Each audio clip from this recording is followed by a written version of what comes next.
xam nga souvent dañ naan victoire dafa day symbolique mais des fois aussi défaite day symbolique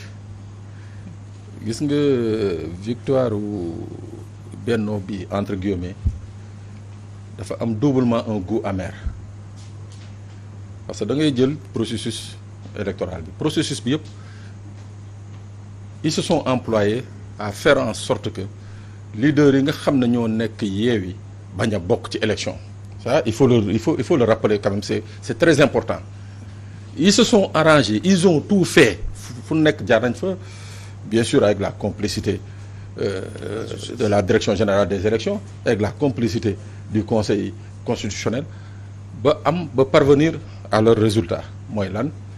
les ténors de Yewwi du ñu bokk ci élection yi.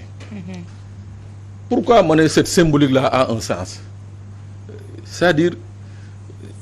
ce sont les suppléants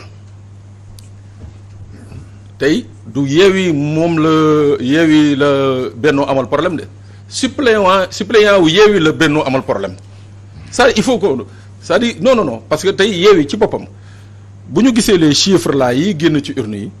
on imagine que bu doon Yewwi dans sa globalité ñoo demoon élection mooy que kon tey di du ñu nekk di wax naan ñoo am deux députés de plus mooy que donc ça aurait été un raz-de-marée politique. mooy benn jàngat bi deuxième jàngat bi mooy lan mooy que après les locales le signal fort bi nga xam ne moom la sénégalais yi joxoon la lecture ba tey jii lecture bi ci waroon ñoom defuñu ko damay fàttali sànq ci keppaar gi quand mois de mars le 8 mars 2021 bi président doon génn daan sénégalais yi je vous ai compris soo xoolee boobu ak léegi li ci jaar ba ñuy egsi fii mooy que apparemment Macky Sall n'a pas compris n'a pas compris ce qui s'est passé en mars n'a pas compris le message bi nga xam ne moom la sénégalais yi lancé n'a pas compris également les résultats issus des urnes lors des locales de janvier dernier parce que je crois que bu ñu ko jàngatoon sérieusement waroon nañu dem ci élection yi ak beneen état d'esprit lu dul état d'esprit bi ñu demee parce que dañu dem dans un état d'esprit bi nga xam ne Georges mu ngi koy fàttali démb mooy seen tableau boobu ñu doon peinture chocolat et tout def ci ay pointillés verts di wane ni que ñoom ñoo gagné c'est-à-dire ils ont pris ce que j'appelais une victoire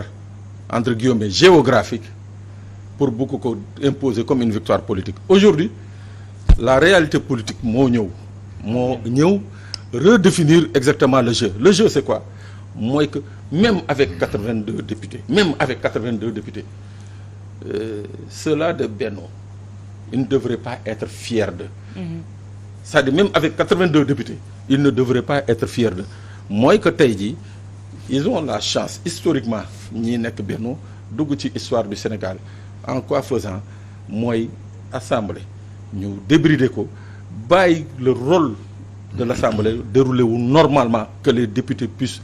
fonctionner puissent également faire leur travail comme ni leen ko constitution joxe. D'accord tey